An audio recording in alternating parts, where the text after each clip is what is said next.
Good morning and welcome. My name is Karen Moran, and I'm the Director of Alumni Engagement for Rutgers Biomedical and Health Sciences at the Rutgers University Foundation. Thank you all for being with us this morning. We hope that you are all healthy and safe at home. During this time of social distancing, the Rutgers University Alumni Association is offering a variety of virtual programs to highlight the important work being done at the university and to help keep alumni connected. Today, we are honored to have with us Dr. Maral Mouradian. Dr. Mouradian is the William Dow Lovett Professor of Neurology at Rutgers Robert Wood Johnson Medical School, founding director of the RWJMS Institute for Neurological Therapeutics, and Vice Chancellor for Faculty Development at Rutgers Biomedical and Health Sciences. After completing neurology residency, Dr. Mouradian joined the National Institutes of Health, where she received training in clinical pharmacological research and molecular biology under the tutelage of a Nobel laureate. Before joining Rutgers, she led the genetic pharmacology unit and served as chief neurologist of the experimental therapeutics branch of the National Institute of Neurological Disorders and Stroke. As an internationally recognized physician scientist, her seminal contributions have led to improved treatments for Parkinson's disease and the molecular underpinnings of the disease, paving the way to developing disease-modifying therapies. She's authored over 200 scholarly publications, edited 2 books on PD, and holds several patents. She's the editor-in-chief of the scientific journal Neurotherapeutics and is the founder of Mentinova, Inc. Her research is funded by the NIH, the Michael J. Fox Foundation, and the American Parkinson's Disease Association and other foundations. Please note, all attendees have been placed on mute for the duration of this discussion. If you have questions, please send them via the Q&A option at the bottom of your screen throughout the presentation. You can send them to me directly or to all panelists. Following the discussion, I will read your questions aloud to Dr. Mouradian. We will get to as many questions as possible, but right now it is my privilege to turn it over to Dr. Maral Mouradian. Thank you, Karen, very much for the kind introduction. I also would like to thank the Rutgers University Foundation and the Alumni Association for asking me to give this webinar presentation. I also would like to thank the attendees who joined in to listening to this presentation. I hope you and your loved ones are all safe and well during the current COVID-19 pandemic. So I will be telling you about Parkinson's disease, and in particular what my team at Rutgers is doing to try to find novel treatments. We actually have a pipeline of several compounds that we're developing at different stages of the process of finding treatments, and I will share with you a couple of those as I go along. But first, I will begin with a brief background about the disease to put things in perspective for you. So Parkinson's actually is a common problem. It's the second most common neurodegenerative disease after Alzheimer's. And you see many of these faces that you probably recognize. These are all individuals who have or had Parkinson's disease. In the United States, more than 1 million individuals have this condition, and this figure is expected to double in just 10 years. And globally, more than 6 million people have Parkinson's, and this is up from 2.5 million just back in 1990. So the numbers are clearly increasing, and the burden is increasing. On average, more than 1% of the population over the age of 55 has Parkinson's. And it's also a major cause of disability and economic burden. In the US, the annual cost, so the total societal cost, is well over $50 billion. So to give you a little background about the disease, clinically, the features that lead us to make the diagnosis of Parkinson's, and I must say it's primarily a clinical diagnosis, and we require the presence of what we call bradykinesia, which means slow or uncoordinated movements. So this is a must to make the diagnosis. plus one or more of the additional features listed here, including tremor, which means shaking, rigidity, which is a form of stiffness that we detect on examination. And later in the course of the disease, there will be problems with balance, posture, walking, and falls. So these are the motor features of the disease that lead us to the diagnosis of Parkinson's. But this is not all. In fact, there is a whole list of what we call non-motor manifestations of the disease that are listed here. And chief among them is cognitive decline and dementia, which affect 80% of the people with Parkinson's in the later stages of the disease. Plus neuropsychiatric problems, in particular depression and anxiety in more than 50% of cases, psychosis with visual hallucinations, again in later stages, that are compounded by as a side effect of the medications we give them, and a whole list of other psychiatric manifestations, apathy, loss of interest, fatigue, impulse control disorder. They can also have sleep problems. In particular, there is a condition called REM sleep behavior disorder, or RBD, which is basically acting out their dreams. They can also have decrease or loss of sense of smell. They can have drop in blood pressure when they stand up, leading to lightheadedness, GI complaints, bloating, nausea, constipation, bladder problems, sweating problems, and so on. Even visual problems. They can have difficulty focusing or even double vision, as well as pain. So it's not just a motor problem. There's a whole list of non-motor problems that complicate the course of the disease and impact quality of life, really. And interestingly, some of these features occur at different stages of the disease. For example, the acting out dreams feature and the decrease in sense of smell, for example, can begin years before the motor symptoms show up. In other words, years before we make the diagnosis of Parkinson's, whereas the dementia and the cognitive decline occur much later in the course of the disease. So these are the interesting observations that actually, as you will see in a moment, can correlate with the pathology that we know about now.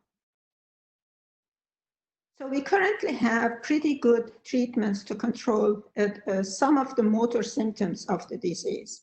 These are primarily based on trying to boost the deficiency of dopamine. In other words, there is a major deficiency of dopamine in the brain in Parkinson's, so we try to correct that.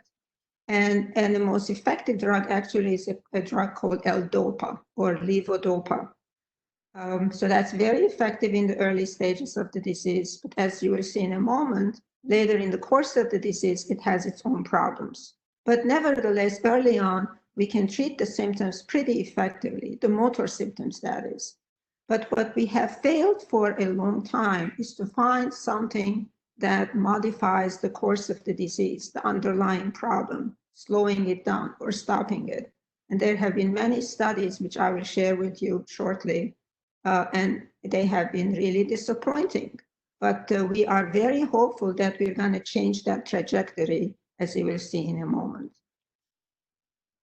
Here is an example of a man with Parkinson's disease without medications. You can see that he has difficulty walking, hesitating to go past that floor mat, not swinging arms. And here he is walking freely, swinging his arms with large steps and doesn't need help.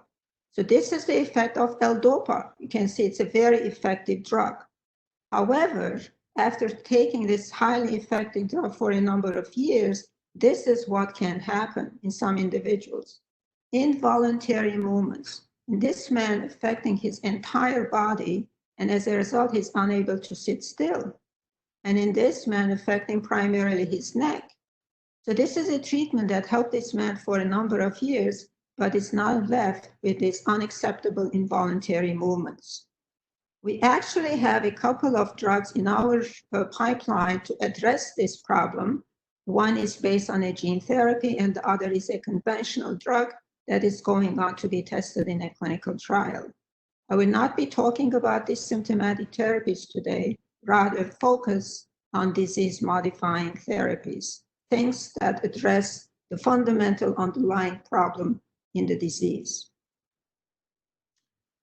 So for nearly 35 years, a whole list of drugs have been tested, trying to find that disease-modifying treatment. And here is a list. And you can see that all of these were tested in many studies, in large number of patients, and unfortunately, they all failed.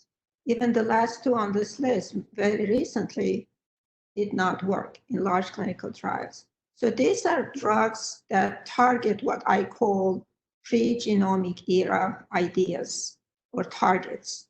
In other words, these are drugs that were tested before we really knew the details or the fundamental problems in Parkinson's disease brains. If you can think of a process that starts with steps of A, B, C, and goes on to X, Y, Z, these are compounds that I would say target steps X, Y, Z. What we'd like to do is target step A and preventing from moving forward and causing more damage. So how do we do that? How do we translate science to medicine? Well, we begin first with understanding everything about the disease. I showed you the clinical problems, the list of the clinical issues. We also learn everything about the brain pathology that we study in autopsy cases. And these can help us come up with ideas or hypotheses that we can test at the laboratory bench using various approaches, molecular, biochemical, etc. We come up with compounds that we can test for their efficacy and safety in animal models of the disease, and eventually test them in people, patients, for their safety and efficacy in clinical trials. And if all goes well, they become available to patients. So we have the expertise and the capabilities to do this whole life cycle of drug discovery, going from concepts to treatments. So in addition to the clinical picture, here is the pathology in Parkinson's. On the left, there is a picture of a brain, and we're looking up from below it. And right in the base of the brain is a small region where the dopamine neurons are. And if you take a cross-section of that brain, this is what you see. This is a normal brain. This dark strip is where the dopamine neurons are. Compare that to a brain from a Parkinson individual, you see that dopamine neurons have disappeared. And here is under the microscope, these brown spots are the dopamine neurons. This is a normal number of dopamine neurons, whereas in the Parkinson brain, you can see very few of them left. And when you take a magnification of one of them, the remaining neurons, they have what we call inclusions or lesions in the brain cells called Lewy bodies, you may have heard. This is actually a characteristic pathologic feature of the disease. Interestingly, we now know that a major component of these Lewy bodies is a protein called alpha-synuclein. So this is a key protein in Parkinson's disease for two main reasons. First, obviously, it's a major component of the Lewy bodies. And this is also true, by the way, in another condition called dementia with Lewy bodies, which presents with dementia and behavioral problems. And later in the course of the disease, they have Parkinsonism. And they have similar Lewy bodies, but in a slightly different brain distribution compared to Parkinson's. So synuclein is a major component of the pathology in Parkinson's, but the other interesting thing is that there are rare families in the world who have mutations or mistakes in their genetic code that encodes the alpha-synuclein protein.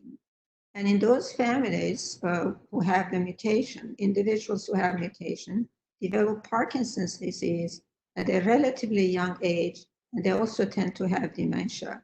So these are very powerful links between this protein and Parkinson's disease, as well as dementia with Lewy bodies.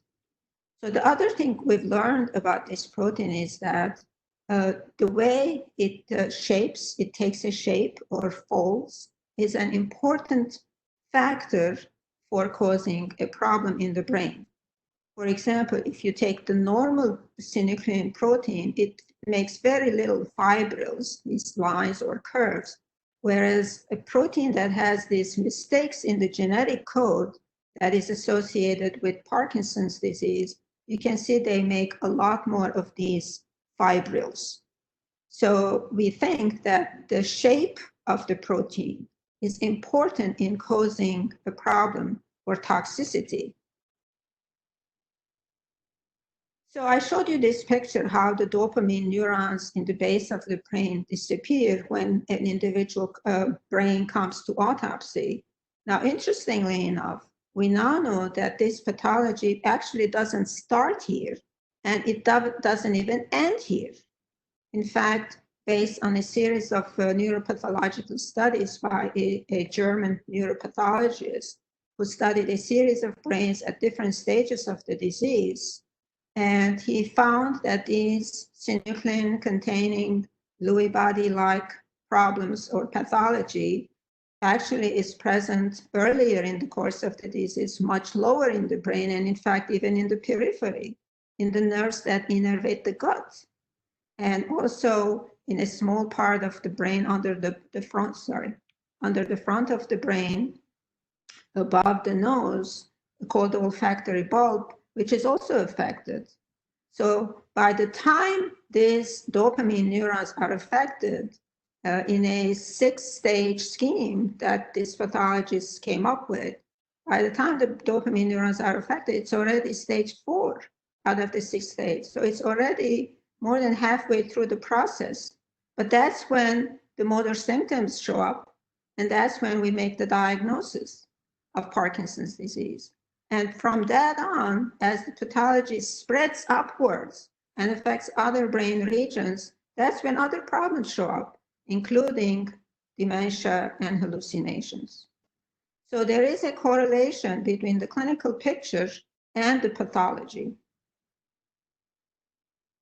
So to give you an idea how this pathology is spreading, or what we call propagating, here's a very simplistic view to give you an idea how this happens. Imagine there are 2 brain cells, neuron 1 and neuron 2, and imagine that these are normal synuclein molecules.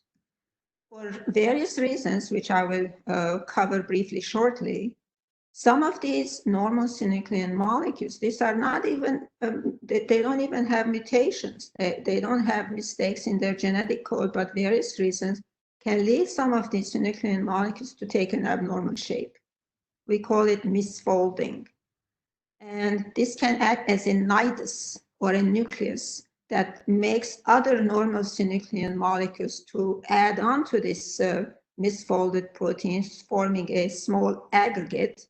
And when these aggregates take a special or a particular shape or size, they can jump from one brain cell to the next. And in the next cell, they can also make other normal synuclein proteins to also aggregate. And this process repeats itself, and therefore these abnormally clumped synuclein travels or jumps from one brain cell to the next. And this explains the spread of the pathology that we see at autopsy in different stages of the disease. It also explains why the disease has different features at different stages of the disease, why individuals can have, for example, problem with their sense of smell or constipation, even before they develop the motor symptoms of slowness and tremor, and why later in the course of the disease, they develop dementia and psychosis. So the important thing for us is to find why is it that synuclein takes this abnormal shape? Why does it misfold? We have focused on 2 main factors because we can go after them. We can develop drugs to target those mechanisms. Now, obviously, as I mentioned, individuals who have mutations or mistakes in their genetic code develop Parkinson's. Well, currently, we can't really have a way to change the genetic code in a fully developed human brain.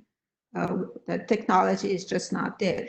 But the more interesting thing that is, in fact, therapeutically targetable is the amount of synuclein in the brain.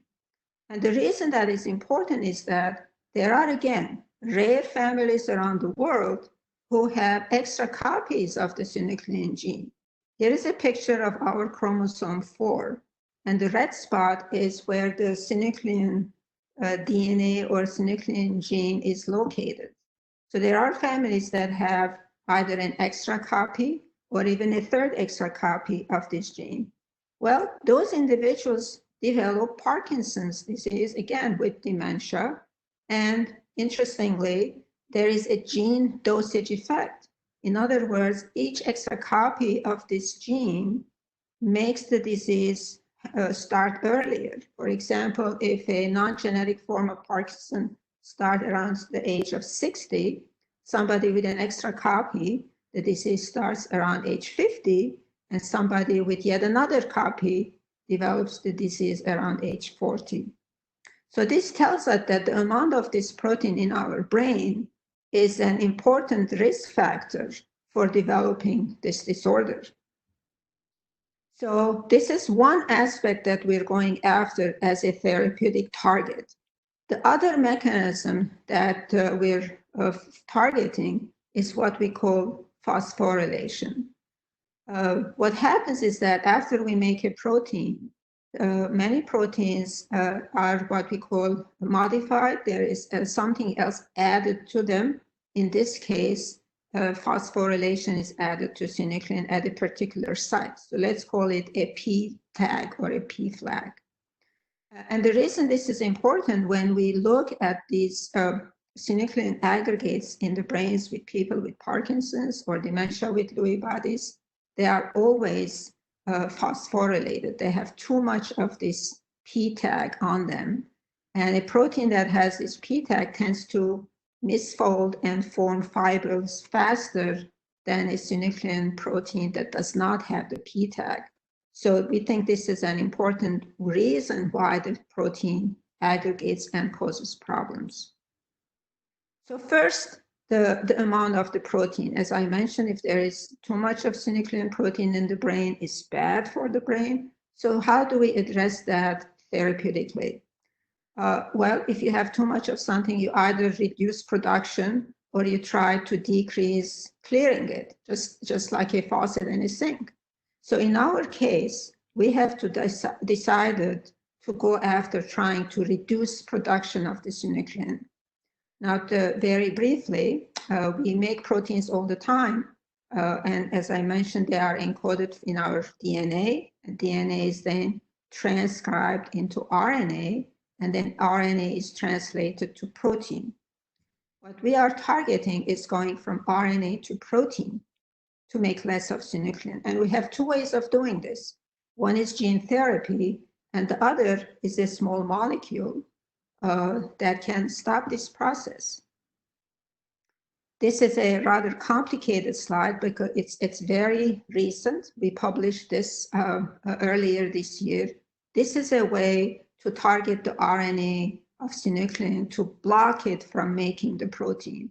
This is a collaborative work with my colleague, Dr. Matthew Disney at the Scripps Research Institute in Florida. And to make a very long story short, we have found compounds that can actually reduce synuclein production. And by doing so, we can protect nerve cells from the toxicity that synuclein causes in a concentration-dependent manner. In other words, this is a very new target. Typically, the drugs that we use target proteins. That's the traditional pharmacology. This is a new approach to target RNA rather than protein. And by doing so, we can reduce synuclein production.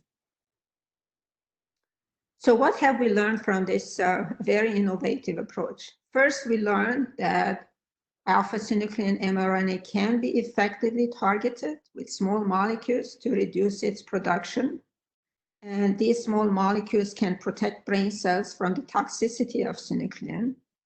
And our work continues to advance this technology towards developing disease-modifying treatment for Parkinson's. So we're moving forward with this project, and we have a number of things to do to advance it and develop eventually into a treatment.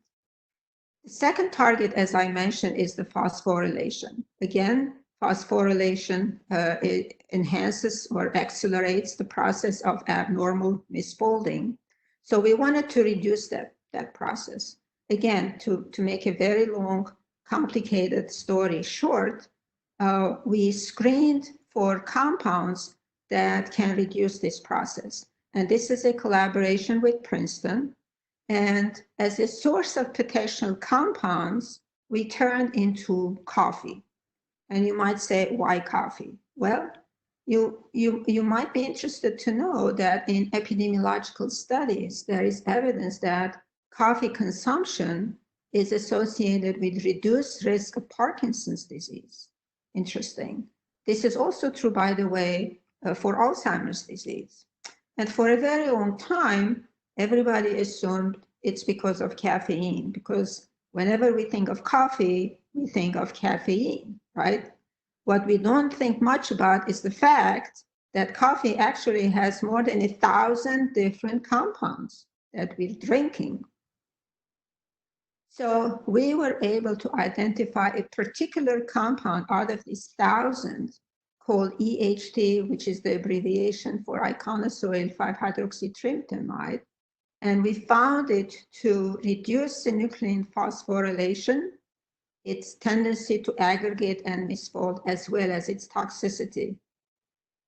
So it works in the laboratory. And more recently, we also wanted to see if there is any synergy. In other words, if EHT and caffeine together can be more effective than taking each one alone. So we've done that experiment, and we found that it actually works. And we published that about 18 months ago. So one of the things we learned from this treatment is that if we give it to experimental mice, it actually improves their behavior. Here is an example of one behavior we test. We call it nest building behavior or nesting behavior, which means that if we give a mouse a square cotton nestlet, they tear it apart and form a nest around them. Now, when we take a model of a mouse that has features of Parkinson, these are genetically modified mice, when we give them this square cotton, they don't touch it. They are poor nest builders. On the other hand, when we take this Parkinson model mouse and give them a treatment with EHT and caffeine, they make a nice nest. So their behavior is protected and modulated by this treatment. And when we look at their brains, we also see that their brains are protected. Here is a part of the brain called the hippocampus, which human beings also have, which is important for learning and memory. And here we are looking at how much synuclein aggregates, abnormal synuclein aggregates are present. This is a normal mouse, hippocampus, and this is a Parkinson model. You see how much more synuclein aggregates are present, whereas treated animals with EHT and caffeine, they don't have these aggregates. They are protected. Now, when we look at the hippocampus in a different way, this time trying to see how many normal functioning brain cells are present, here is what we found. This is what we see in a normal mouse, how many normal functioning brain cells are present. In a Parkinson mouse, you see they are pretty depleted. They're not functioning and they're not working well in a Parkinson model mouse, whereas animals that are treated, they're pretty protected. So this explains also their ability to have better behavior performance on a number of tests. I just showed you one of them. They also do better on learning, memory, and so on. So the conclusion from this line of investigation with the coffee components, EHT and caffeine, is that when we reduce phosphorylation state of synuclein, we can protect the brain from the toxicity of synuclein. And also if we give what we call subtherapeutic doses, in other words, Doses that are low by themselves may not be good enough, may not be sufficient, but if we put them together with the two compounds, then they can have synergy and protect the brain from the toxicity of synuclein. So these observations provide actually an explanation for the epidemiological findings that coffee drinkers have lower risk of Parkinson's disease. So in summary, what we have learned from these studies is that I hope I made the point clear that Parkinson's is not just dopamine neuron disease. That is the old idea, and that is the basis actually for why we treat patients with dopaminergic drugs. As I said, it helps the motor symptoms, but it's not enough. They have many other problems that there are no good treatments for. And the brain pathology spreads, and this explains disease progression and worsening symptoms over time. And the future is really rational gene-based therapy, which is exactly what we are doing. And as you can see, there is an active therapeutic pipeline, and I just shared with you only two things for disease modification that we're doing. So we have our work cut out for us. Drug discovery is a process. We have a number of compounds that we have identified, and we're going through the various steps to optimize it, test it in animal models, and eventually testing their safety, toxicity, eventually testing in clinical trials before a compound, an experimental compound, becomes a drug. And we are on our way to do that with a number of compounds right here at Rutgers and with my team. So I will stop there and be happy to answer questions. Okay, great. So we had a few questions. The first question was, let's take a look here. How long will it take to get your EHT and caffeine drug to patients? Good question.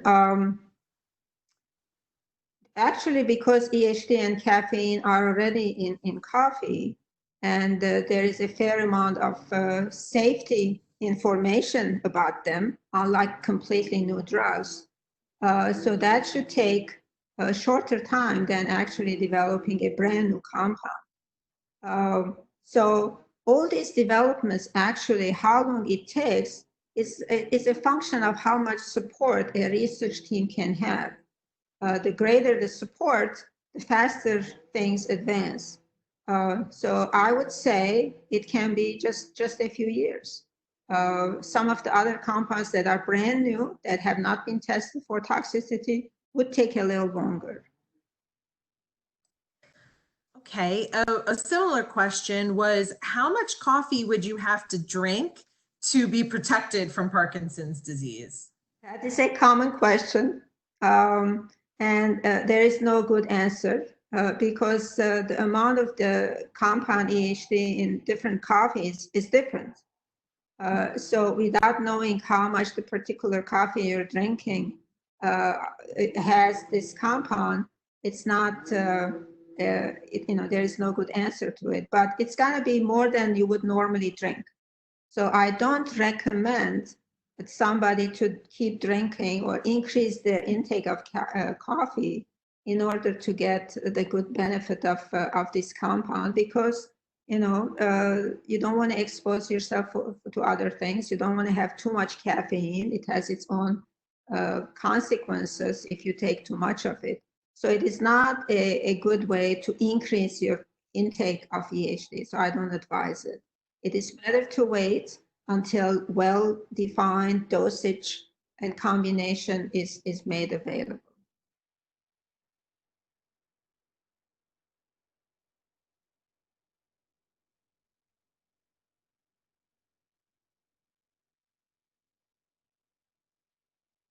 Hello?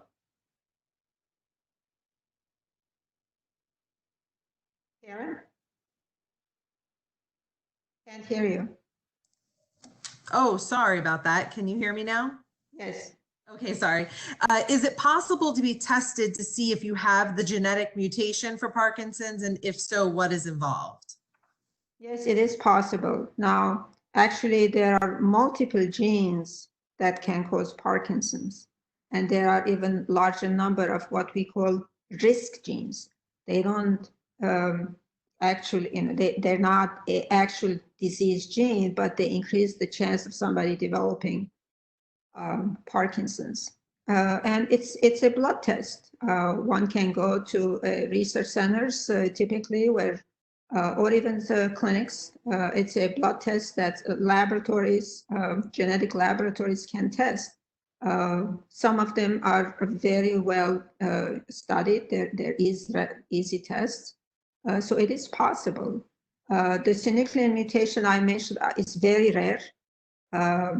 Extremely rare, but nevertheless, it's been very informative to learn about its contribution to the disease, even without a mutation. There are more common genetic mutations in Parkinson's. For example, LRRK2 is more common, particularly in certain populations. And there are other, rarer diseases. So it's very much possible to do genetic testing, at least for the genes we know about. But sometimes one can get useful information from these genetic tests. Okay, great. Another question is asking if you're working with all natural compounds.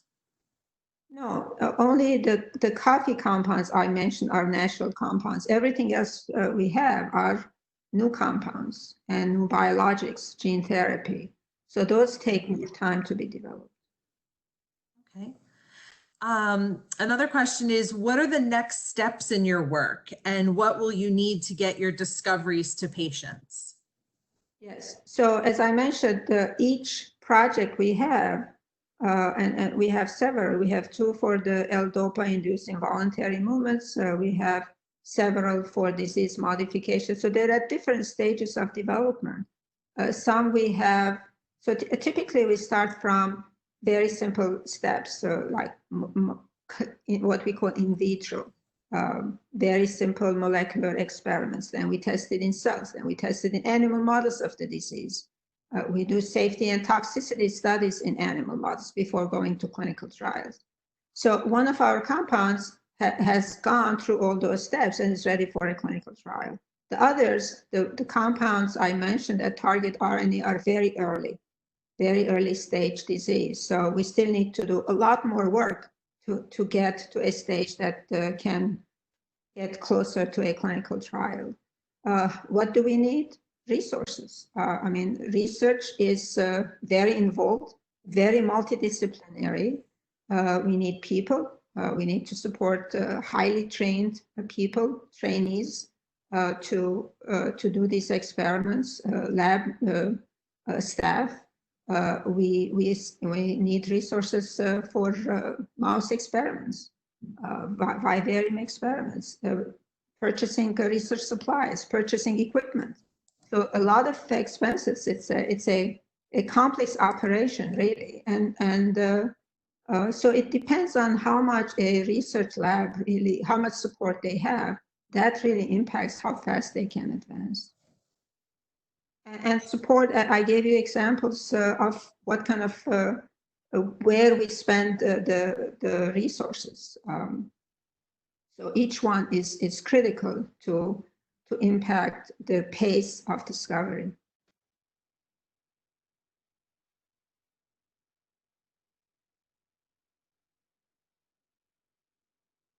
Next question, Karen? Can't hear you.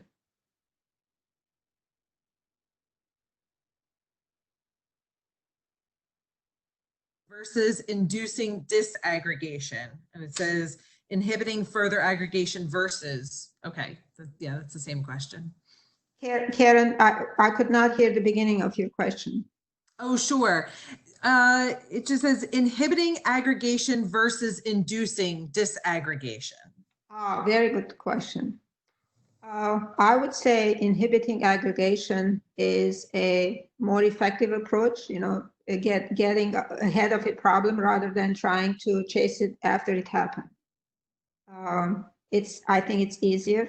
And that's what we're trying to do, is to prevent something from happening in the first place, rather than trying to undo aggregates that already formed.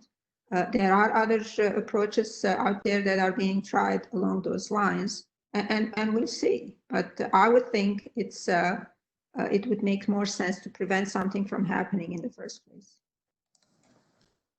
Okay, I believe this is going to be our last question here. And it's a pretty just general question, basically saying, you know, is there anything you would suggest to help prevent Parkinson's disease, things that you can do to help prevent it? Well, Parkinson's actually is a complex disease. I hope you have that impression. There are many genes that cause it. Different people present differently. The rate of progression is different. Some are more severe. Some go faster than others. Some go on for many, many years with very minor disease. Some develop complications such as dementia, some don't. So it's a very variable disease. So why an individual develops it, you know, I mentioned the genetic causes. We don't have a genetic reason for all of the patients, but it is an important underlying factor. Now, what I can tell you is the only thing we know that can protect the brain in general, not just against Parkinson's, is actually exercise. That's even been shown in experimental animals. So a sensible thing to do is to stay active physically as well as mentally, keep the brain busy. What can we take to prevent it from happening? We don't really have something that, you know, a treatment yet. I mentioned coffee consumption, but how much coffee can you drink? But you know, epidemiological studies show that those who do have lower risk of Parkinson. But is it enough for everybody? Probably not, because of the underlying reasons why an individual would go on to develop Parkinson's. But hopefully, with the kind of research I mentioned, the treatments that we're developing, and we prove to be safe and effective, what can happen is that when we come to a point that we can identify individuals, well-defined people, who are at risk of developing Parkinson for various reasons, maybe they have the genetic underpinnings that we can define very well. And if the drugs are safe, then theoretically we can give these safe drugs early on before the symptoms begin. I gave you the example of the compounds that target synuclein level. For example, if somebody, for example, has the genetic, extra copies of the synuclein gene who would develop Parkinson, it's a familial disease, well-defined population. And those individuals, technically, if they take such a compound, reduce the level of the synuclein in their brain, technically they can be protected from it, hopefully for many years. But that's a very small population, a small number of people. But these are all the kind of ideas that we're thinking. So the future is really wide open for many possibilities for us. Okay. So we had a few more questions come in. This one is pretty technical. So it says, can alpha-synuclein be detected and measured in the periphery for early identification of the disease? Yes, actually, there's a lot of research in that direction to measure it in the blood, to measure it in the cerebrospinal fluid, which is the fluid that bathes the brain and the spinal cord. And not only measuring it, but also detecting certain aggregates or misfolded forms of synuclein. So that's experimental, and there are a number of groups that are trying to do that. And it's an important thing to look for and come up with standardized tests, because when we do our treatment, that will be one of the markers or biomarkers that we will be looking for. It is possible. Okay. Let's see. There's another question here about going back to the funding. If any of the major Parkinson's foundations are supporting your research. Absolutely. As Karen mentioned in the introduction, I am funded by the National Institutes of Health, by the Michael J. Fox Foundation, and the American Parkinson Disease Association, and previously by other foundations as well. And we're in contact with these foundations. Obviously, we have common interests, and we have common passions. So we are good partners. Okay, the questions just keep coming in. So this, if you're good to keep going, there is an EHT supplement from Princeton available now. Do you recommend Parkinson's patients use it? Well, that is what is called an extract. It's an extract from coffee. What I can't tell you, we don't know, is how much EHT it has, and therefore how much one should take it. The way I operate is to develop actual drugs, know exactly how much we are giving a patient. So in that case, I can't tell you how much you should be taking, and therefore I can't advise you. But it's a coffee extract, and it has supplements, I think vitamins and so on.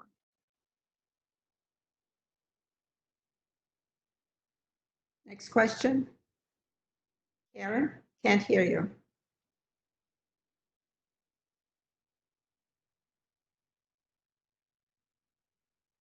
Karen, can't hear you.